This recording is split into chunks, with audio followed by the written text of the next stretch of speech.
My guest today has worked on the Judge Dredd role-playing game, as well as the Doctor Who role-playing game, in addition to many, many more. Welcome to Dicegeeks.com tabletop RPG show. Level up your RPG campaigns by filling yourself with stories and knowledge. Explore topics from archaeology to film history to writing to literature and much, much more. This is Dicegeeks.com tabletop RPG show. Welcome to the show. My name is Matt, and I am your host. This is the podcast where we learn how to become better game masters and better role players by filling ourselves with stories and knowledge. I have a really great episode for you today. I was able to interview somebody who has worked extensively in the tabletop role-playing game industry, and he has many insights into running games and designing games. So let's get right into the interview. My guest today has worked extensively in the tabletop role-playing game industry. Standout titles include Judge Dredd and Doctor Who. Darren Pearce. Darren, welcome to the show. Hi, Matt. Thanks. It's a pleasure to be here. How did you first come to play tabletop role-playing games? Whew. This is a story that will give away my age. It does mine as well, I know. Back in the midst of time when I was at school, we used to do the War Games Club, and it used to be Axis and Allies and various things like that. And then I was 9, and the one day I went in, and the teacher said, "No, we're not doing Axis and Allies today or anything like that. There's this game. I think you'll like it, Darren, because basically you can play characters like in The Hobbit, only you play the character. It's called Dungeons and Dragons, and it was the red box with Keep on the Borderlands. And I fell in love with that over the weeks that we played it. And I badgered my parents about Dungeons and Dragons relentlessly when I got back. And for my 10th birthday, sitting in a box, all wrapped up nicely, with some miniatures, was indeed a copy of the red box. And that was pretty much how I got started with playing and GMing tabletop role-playing games. I spent the next year reading the red box, and then at the tender age of 11, I ran my first game of D&D, and it was, as you might expect, universally terrible. But over time, I just got hooked, and then from D&D it went on to other things. I experienced the delights of Warhammer Fantasy Roleplay, Cyberpunk 2013, you name it. When it came out, I either played in a game or I ran it. So 40 years later, I never look back. No, that's fantastic. That's interesting because I played D&D the first time when I was 9 as well, and it was 1982, so give away my age, but I was 9, and I kind of had almost a similar experience. I just fell in love with the game, but I didn't wait to run the game. I ran my mom through a dungeon the next day, and it was awful, and I didn't really know any of the rules, and I was just making up stuff. But it kind of changed the course of my life from there on. I think it does, yeah. What do you think that just captured your imagination about it, if you had to try to put that in words? I really think it comes down to the fact that my mum and dad immersed me in fantasy from a very early age. As soon as I could read, I was in The Hobbit, I was in Grimm's Fairy Tales, you name it. I pretty much read it and got immersed in it and watched any kind of early fantasy style film. And I think that got in my blood. And also I was very interested in drama. And so I always saw D&D as a natural extension of that, where, you're creating these dramatic situations, these fantastic situations in these incredible worlds, either the ones you've made up or the ones you've bought. And it just came to life. And I think it was really, really in the blood. in that regard. And this was just the spark that lit the fire. Along with, Dungeons and Dragons, and then you mentioned that you just kept playing, other games and that as well. Did that then affect your decision to become a writer, or were you a writer who then enjoyed playing the games? I always sat and wrote little stories. Every exam that I did at school, anything I loved the most were anything to do with creative writing, anything to do with writing short stories, anything to do with writing in general. So I think it fanned the flames again of my writing imagination. And my dad definitely went the route of science in that regard. And I, not rebelling, I definitely was focused more towards words. I'm just kind of stumbling along some trends that as I interview more people for the podcast, I've interviewed authors, and of course there's the connection between novelists, and then they work in tabletop RPGs as well. Yeah. And even some who are just kind of strictly novelists, I find that they've played Dungeons and Dragons when they were a teenager or something like that. I just find this kind of common thread that of Dungeons and Dragons, especially, and sometimes other role-playing games. Yeah, I mean, I always remember with Terry Pratchett, Discworld kind of spun off from his D&D games and the role-playing in general that they used to do. Mm-hmm. So I think a lot of writers, especially ones I know, have all been involved with some form of role-playing, be it D&D or another system. I just find that fascinating, and just it's the same as me. Yeah, just wondering how that then affects their work as a writer, and that I don't know. I just find it fascinating. How then did you make, I guess, writing your career and working in role playing games your career? Well, again, as I got older, I eventually went into teaching. I taught for 7 years.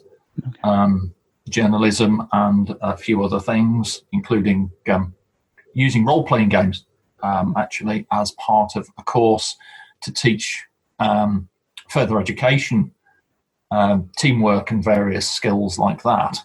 And then eventually when I quit teaching, back in 2000, I was working with my lady, and we were at an internet cafe in the UK. And we were chatting away with the owner, and he was really interested in all the stuff to do with D&D and video games, and I've got a passion for all sorts of things like that.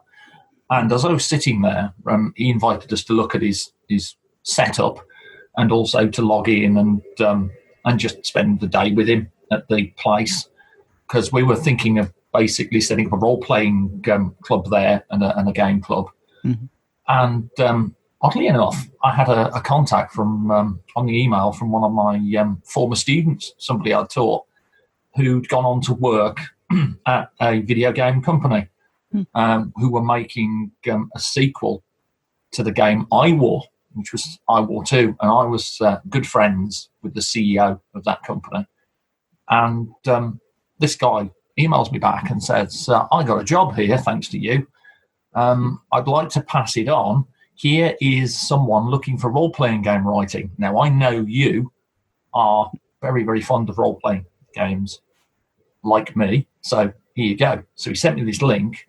I contacted the guy from Dark Quest, Neil Levin, and he asked for a writing sample. I sent him one, and he hired me about 30, 40 minutes later. And that was pretty much where I got started back in the year 2000. And as I say to everyone, from that point on, it snowballed from year to year to year to where I am now. Now, you have worked on quite an extensive list of titles. Do you just want to mention a few of the games that you have worked on?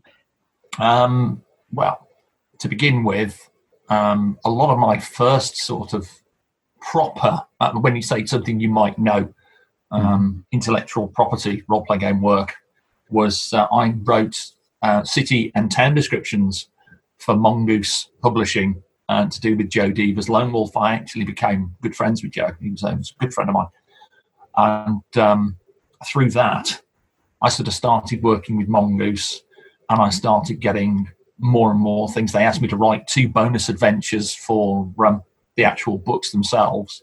Then I was asked to write a small part for the role-playing game, multiplayer game book.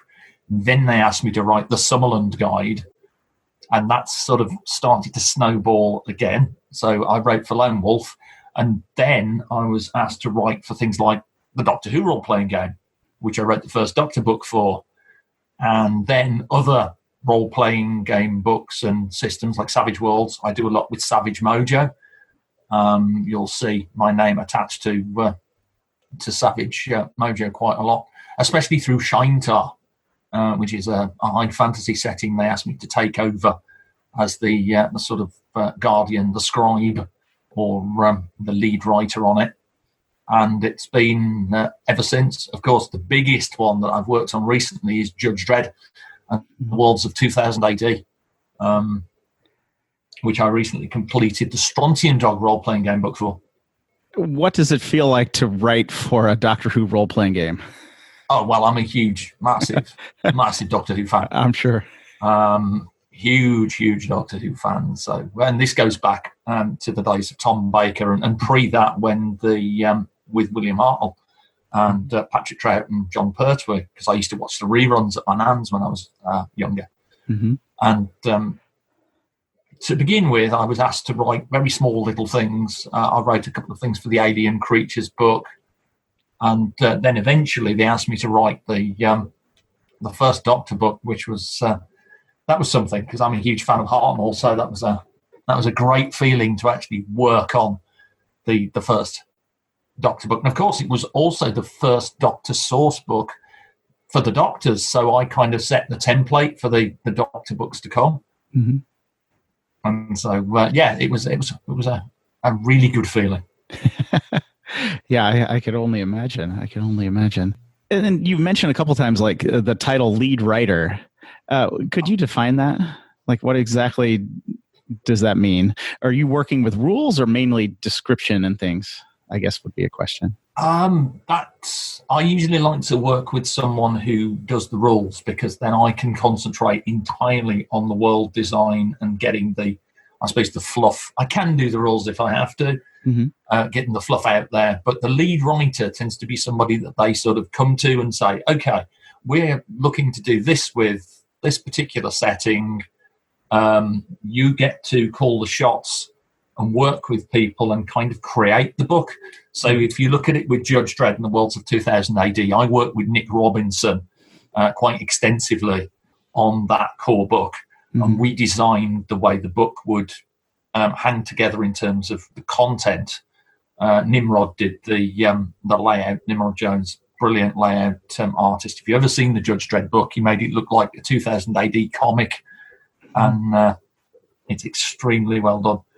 So, yeah, I mean, the lead writer is in my sort of profession, someone who basically has far more input on the design of a role-playing game over just sitting down and saying, okay, you've got to write me 5,000 words on this fantasy city. What are some misconceptions that you hear people kind of talk about in the role-playing game industry? That's a good question. Misconceptions. Well, one of the famous ones is that we make an awful lot of money, which we don't.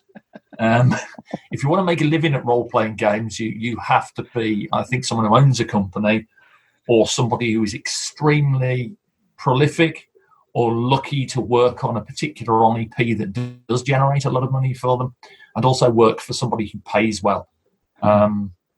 There's a lot of talk goes around the role-playing industry that role-playing game writers don't get paid enough, and personally I totally agree with that. I've seen some of my friends who are great writers not get paid what they're worth. Mm-hmm.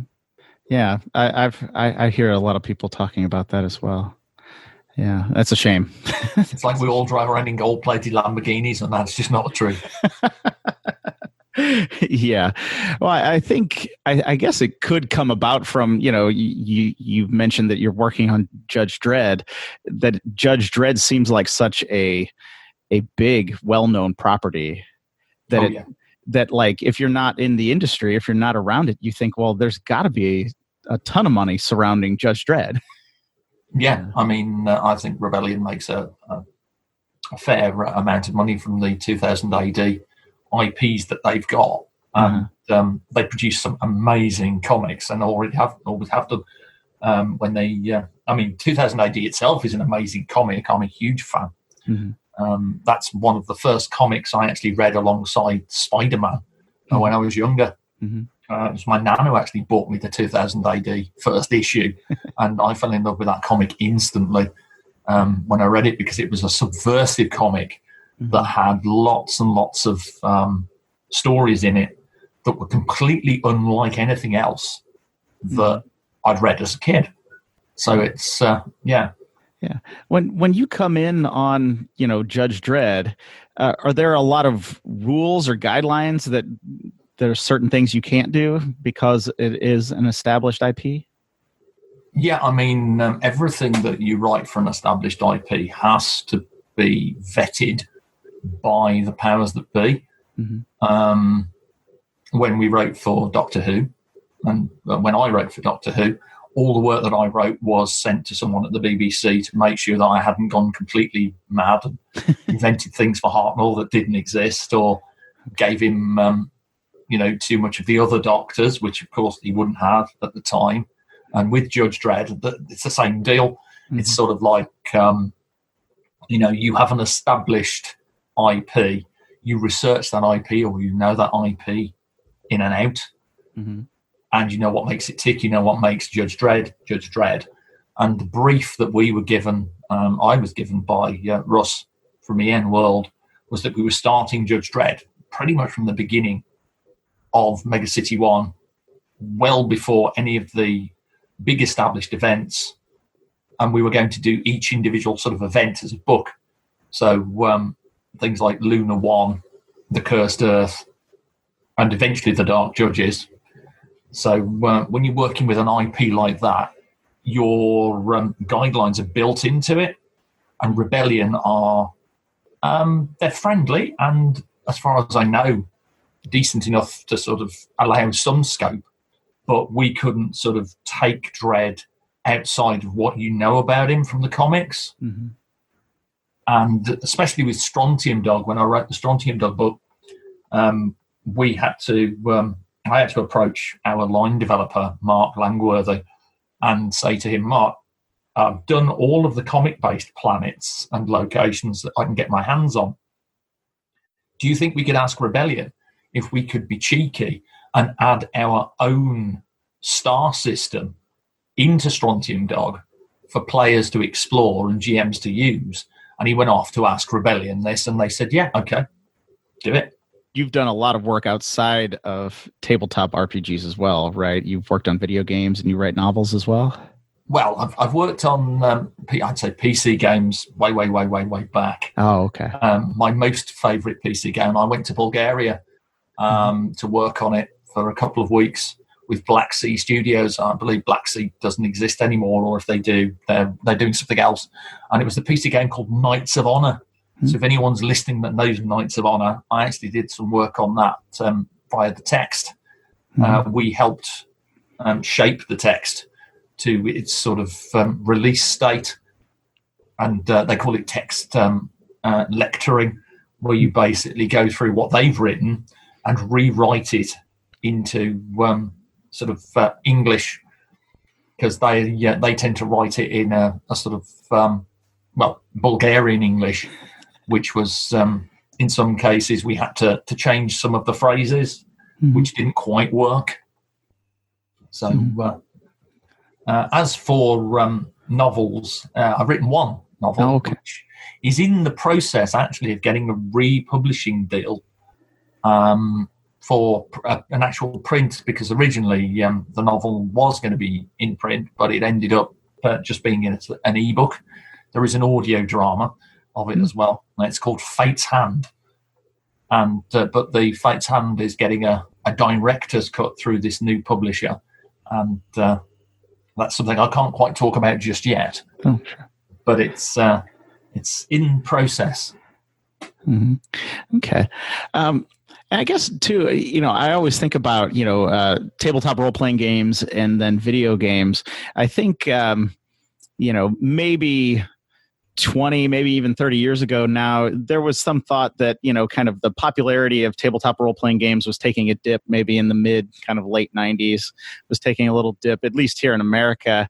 And there was some thought that, video games, just people were just going to play video games instead. Of course, now we're in this resurgence popularity of Dungeons and Dragons, role-playing games, tabletop role-playing games have never been more popular, I don't think.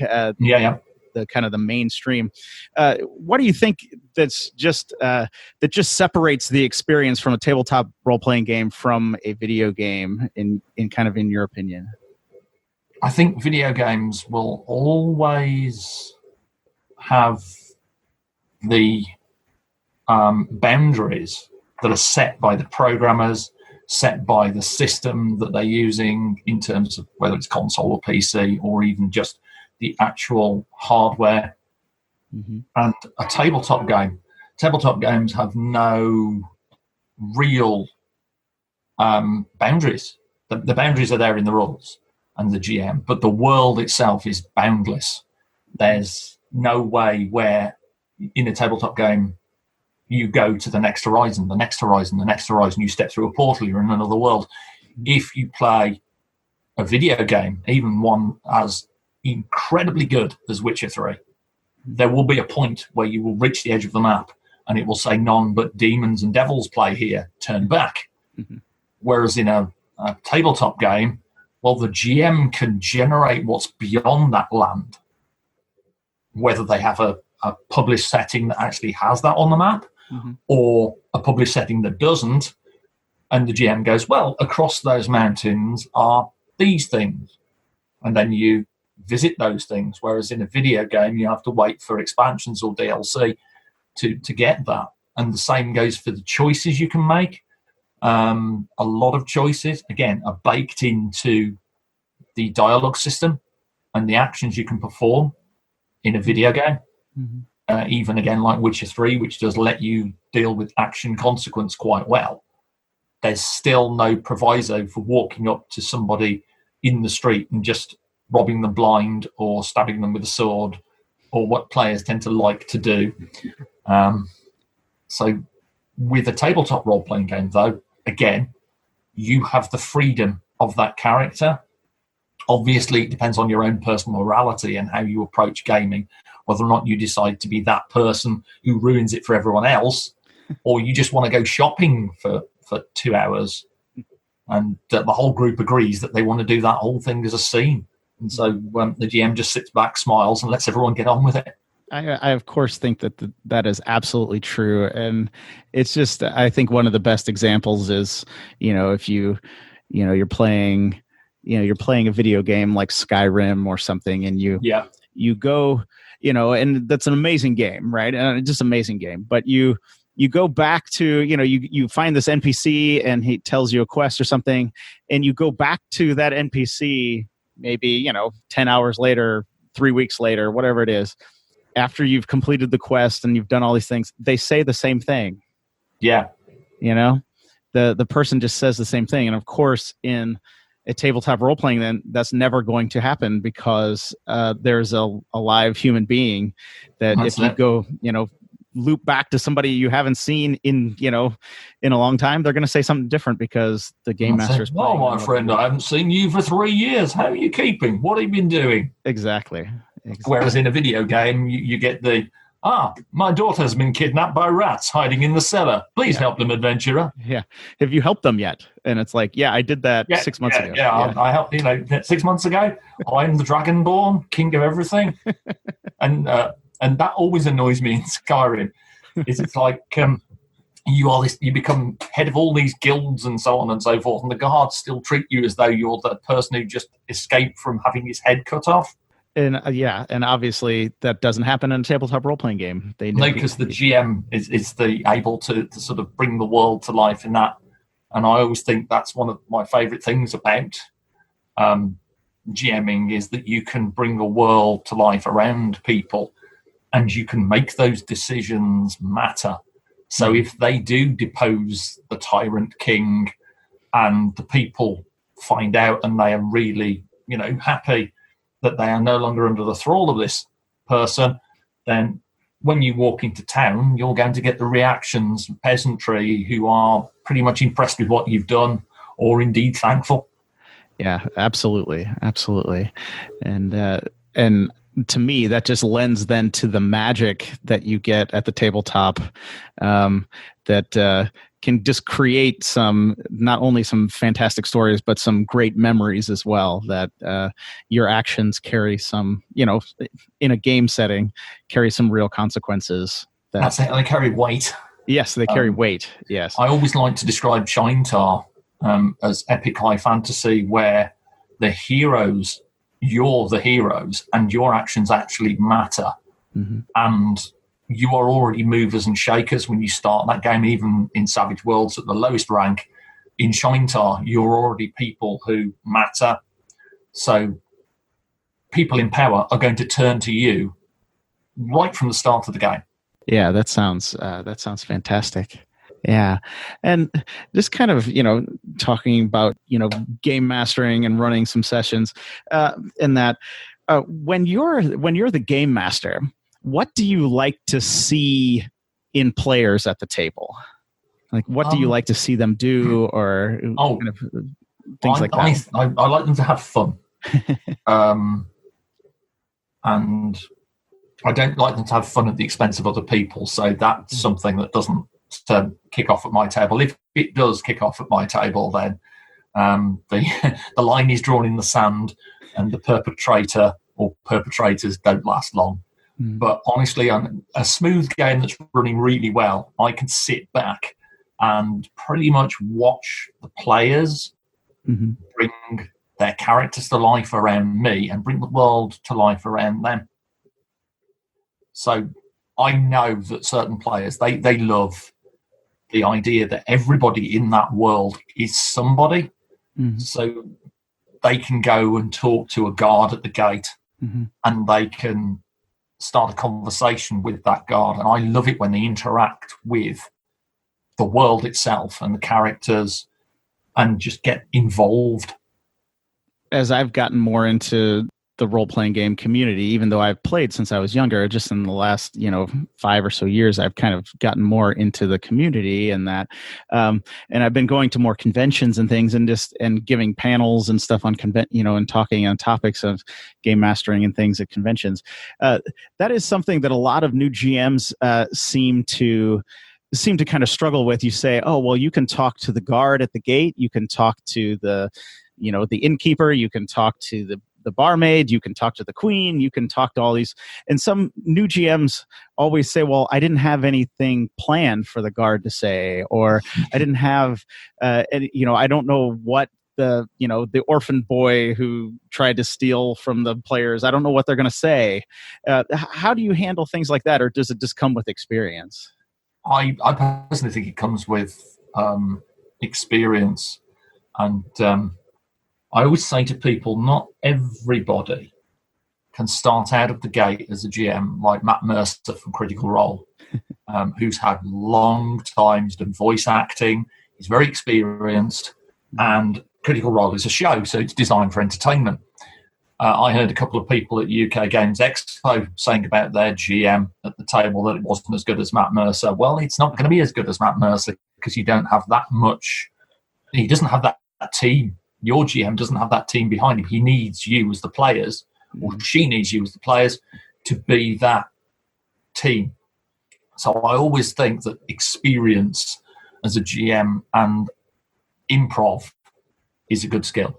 If you can learn to improvise and you start to realize that the rules are guidelines, that is the golden rule.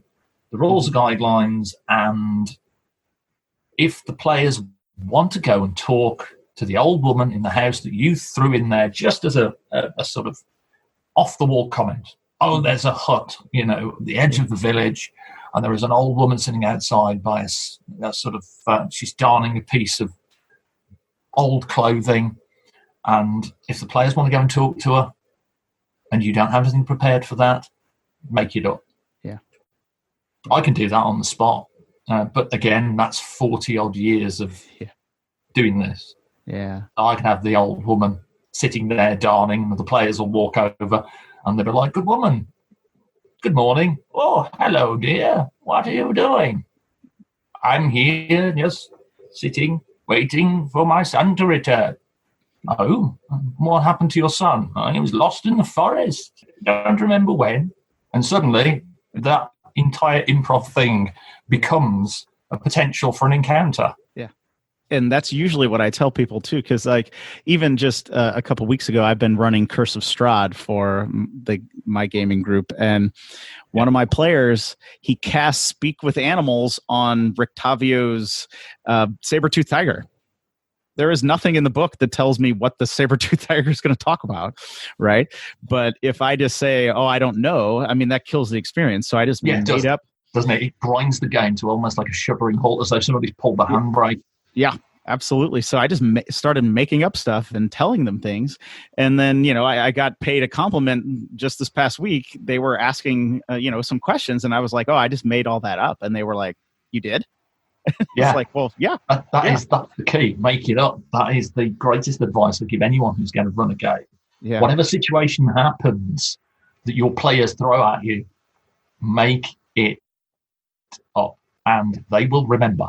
Yeah. Even if it's not so great, they'll still remember because you actually went beyond what was written.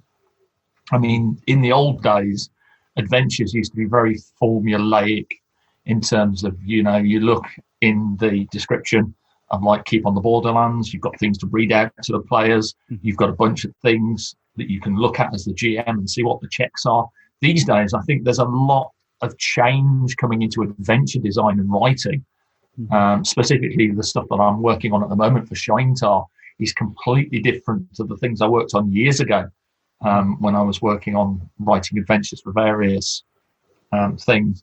And it's a whole organic, new, friendlier style of telling a story where it's much more, lots of options for the GM, which I'm a big fan of. And so you feel that's the way kind of even the industry and modules and everything are going? I think so. I mean, I couldn't tell you 100% for D&D because I haven't really looked at the 5th edition stuff. But in other areas like Savage Worlds, definitely Savage Worlds likes to offer a lot of options. I remember, I've forgotten who it is, who reviewed my book for Suzerain, which is Savage Worlds setting where you play demigods. It's called Set Rising. And the review basically said they loved the plot point campaign because it gave lots and lots of options to the game master for if the players do this, then you can do that, or try this, or do that, or maybe here's an idea, why don't you consider potentially doing this? And that's one of the things that I do a lot of now when I'm writing, is write scenarios that have lots of options for the GM. And I think that is the way the industry is turning towards. I think so as well, because I kind of enjoy that stuff better as well than kind of a plotted out full adventure. And I think a lot of game masters do as well. I think a lot of game masters are like, well, I'm running the game because I want to make up a lot of the world and I want to make up a lot of the stories and things that are happening in the world. So I don't necessarily want to have it all dictated to me, but I need kind of those hits or those ideas that only a professional writer sitting at a desk for months can kind of come up with, and while that give me kind of a hook to build on when I'm at the table trying to make decisions in 10 seconds or whatever. Yeah, I mean, I remember reading 13th Age, which is an absolutely brilliant role-playing game, and I came to the Gazetteer, and there's a place called Starport, and it was just a line of text which was something along the lines of, this is the place where stars come to rest and refuel. And just that one line was like, okay, so wow, I could build a whole fantasy starport out of this, hidden above the regular lands. Yeah. And boom, that fired my imagination. Yeah. Compared to, 3 paragraphs of crafted text. I think maybe since it's moving that way, I think is a good thing. But yeah, I think things like that, sometimes you just need an idea. You just need a little bit of a spark of a thing. And that's it. Yep. and then you can just kind of go your own way. Powered by the apocalypse. I remember reading Dungeon World, and Dungeon World has the idea that you create a world with the players by just asking them questions, but you ask the characters questions. So you write down the name of a place, maybe the Tower of Sorrow, and then you say, Hellion the Barbarian, why are you at the Tower of Sorrow? Why are you here? And rather than saying Jill, who's the player, you say the character name. And then they say, well, I'm looking for my long lost twin who was potentially there at the tower 6 months ago, and then they vanished. And suddenly you've got like connections, and then another player might go, well, I came to the Tower of Sorrow because, a wizard sent me there. There's a legend of an ancient crystal buried deep beneath. And suddenly all these little things start appearing, and you're building a collaborative world together. Before I saw it spelled out in some games like Dungeon Worlds and things like that, I think, even like 15 or 20 years ago when I'm running a game, I think I got to a point, to where like, I wasn't a teenager anymore, and I didn't have a lot of free time. And I would show up at a session, and my players would just start asking questions, and I would just be like, okay, well, if we're playing Star Wars or something, and they were asking me a question about a planet, it's just like, well, what do you think about that planet? Or why are you there? And it was just like, it just seemed like that it was a kind of a natural expression that just allow them to take a little bit off the GM there.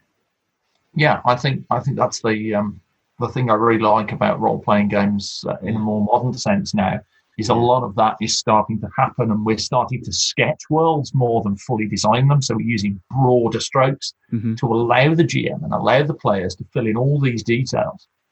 So rather than the Forgotten Realms, you've got something like the Shadow of the Demon Lord world design, where the world isn't as fleshed out.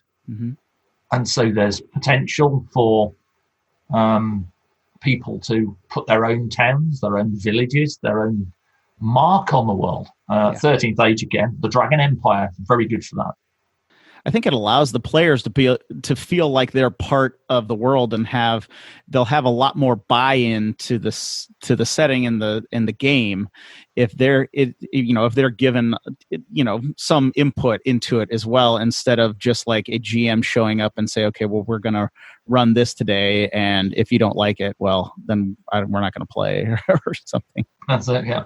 One of my players, when we were playing Dungeon World, I designed this particular, designed this world.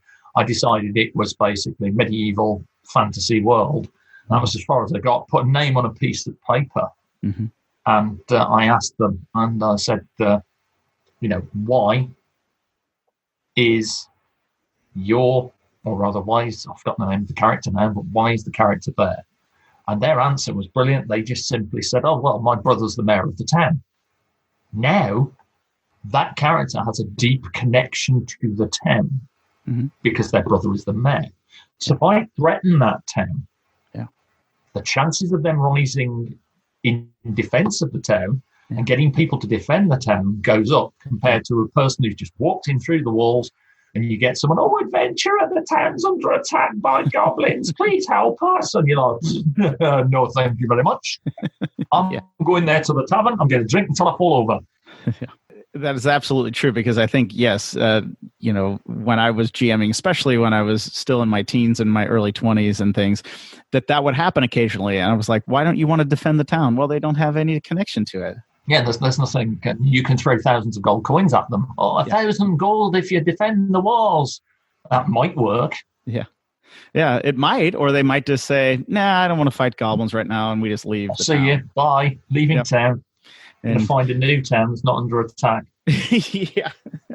And that is, it's no plan ever survives first contact with the players. No dungeon, no town, no city. Your best these days, specifically, just to have a few ideas on a piece of paper and let them loose. Yeah.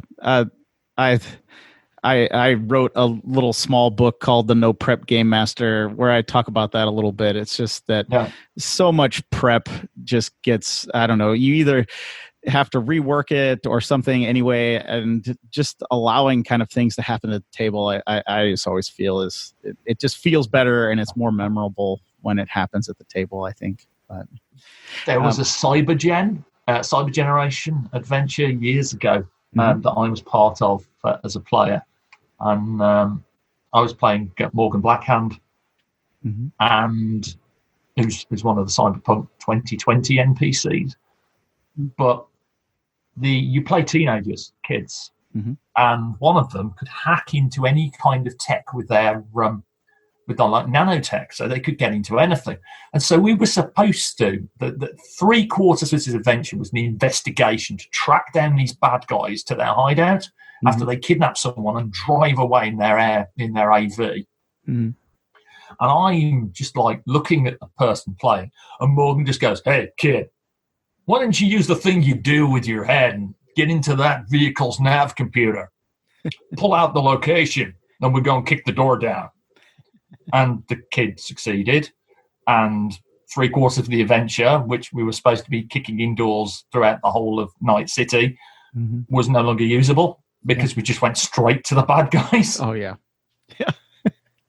Oh, I think that is a poignant example, because I can't tell you how many times a player just figures out and just defeats my best laid plans. So I just gave up on planning too much. That's it. Yeah. Sometimes it's best just to roll with the punches and see what happens. Yeah.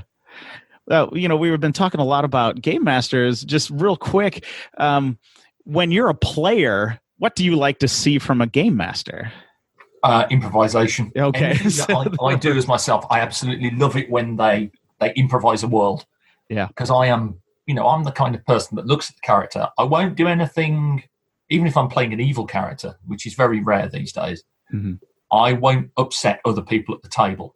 Yeah. And I won't pull that old card out of my hat and say, but my character's evil, so I'm going to have to stab each one of you, really, because, well, that's just what my character would do. Yeah. No, you won't get that from me as a player. Yeah. I like to see the GM who creates a fun world, an interesting world with characters that I can interact with. I'm not going to sit there and get bored, though, if it doesn't happen. But it is my preference to see someone who enjoys running a game rather than someone sitting behind the screen going, God, I wish this was over. Yeah. I think, that's what my character would do, is the last refuge of the scoundrel or something. I don't know. Yeah, it is definitely the sort of last dying breaths of that sort of breed of player. Yeah. That like to upset folk at the table. Yeah. I love to see players that are active in things. And, I mentioned it a little before, when I planned out things, or I was, kind of too much as a game master, I got upset when players did things. But as I've planned less, I love to see players just take their own initiative, as it were, and just take action on things and seek out places and new people and just trying to talk to people. And I just love seeing active players. And that's it. One of the things I really love.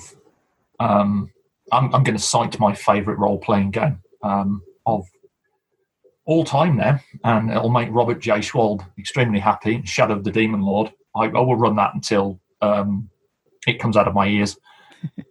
There's a setting book for it called Godless, which is basically Mad Max fantasy in the Shadow of the Demon Lord system.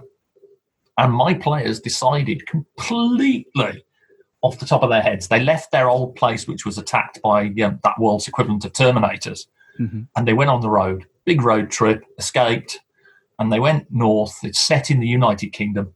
They went to Birmingham, and they found it's a post-apocalyptic, so they found this farm which was fairly intact. And so they decided completely, without any prompting from me, to explore it, stop. They found some halflings which were hiding out there, befriended them, fortified the farm, and they've turned it into their major base of operations over about 8 months or so of gaming. In just sort of, they just literally made it their base. I didn't ask them to do it. I didn't hint for them to do it. They just went, this is what we're going to do. And then they forged alliances with the people around the area by exploring, meeting different people. And I had no idea what was in the area. So north from their farm, I decided a bunch of punks had got together and they got some containers and they built basically a container city over years, and so on and so forth. And it built a world around them that they can explore and evolve themselves. So they had set themselves little goals. We're going to find this. So they go out and look for something. Then I react to it rather than them reacting to what I'm doing. I mean, that sounds fantastic. And I think that is when games reach their best point, when you're, the players are actively looking for things, the GM is responding to them, and everything just kind of comes out almost organically. Yeah. It's like, as well, I'm doing a campaign using the Warhammer Fantasy Roleplay Old World, but I'm pairing it using Shadow of the Demon Lord system. And I've been describing things. I've been testing out different descriptions, and I've been describing the people and the places with, I won't say flowery words, but more akin that you might get less of a description, sort of saying that, it was raining and the rain was raining in the streets. I'm talking about the rain bouncing off the cobblestones and drowning this enormous fat guard's moustache, which is 3 times longer than his face, and curled up with the water dripping off each end. And they're in hysterics listening to this description. I guess, we just one last question here. We did talk about improvising. What if somebody's out there saying, they're like, I want to run a game, but I'm just not good at improvising. And now I know experience can help, but is there anything somebody can do to improvise a description like the one you just described? I think actually improv skills come from listening to people, practicing, just sitting there when there's nobody about and wittering on about various things in terms of what you sort of, whether you're running fantasy or science fiction or whatever, you just sit there and you have an imaginary conversation with people around you. And if you can do that, then you can bring a tavern to life or a pair of guards at the gate. And don't be afraid about having those kind of characters talk about mundane things in the world, because not every gate guard stands there and goes, "Oh, the eye of Sauron opened again, Bob. Yeah, opened again, stared across the land, burning gaze, all that. Oh, terrible. Yeah, Sauron, horrible man thing, Lord Darkness." And instead, you have the guards stand there and they're looking, the pouring rain slashing down through the sky. They're watching a cart go past with a donkey as it rattles through the streets. And the guards are bored. One leans on his pike and he says, "You fancy a beer later?" And the other turns to him, "Nah, I don't like beer. I'm more of a spirits man myself. What about you?" "No, I've always liked beer. Beer's my favourite drink. I've never really got anything about spirits. I don't know, there's something about that. Then again, spirits. What can you say? You got the spirits you can drink and the ones that scare you rigid." And that's my improvisation right there and then. Yeah, that's great. And that was fantastic. Yeah. I think it is something too that it's, and not every character necessarily has to drop some big story hook if they want to talk to somebody. If you want to bring a tavern to life, you have the people talking about the daily. They walked into a tavern the other day in my Warhammer and they were trying to find information about a particular gang that's operating a slave ring in the area. And not everybody's going to be talking about something like that. So the one guy says, "Well, I'm going to sit there and I'm going to listen to snippets of the conversation." So you've got things like, "You're cheating at dice again. If she finds out, she's going to put a dagger through your ribs." no, she won't find out. Just like she didn't find out about her sister. And various things like that. You put little anecdotes, even a farmer complaining about the potatoes going rotten in his fields. Yeah. The more you can make a grounded world, the more players will engage with it, or at least that's what I've found. Mm-hmm. Yeah. No, I think that's fantastic. All right, Darren, where can people find out more about your work and learn more about you? Social media wise, I am on Facebook, Darren Pearce. People who want to add me, well, it is a private thing, but I'm usually fairly good at adding decent numbers of folks who are actually interested in the work. I post a lot about what I'm writing on Facebook. I also have a presence on Twitter. Mm-hmm.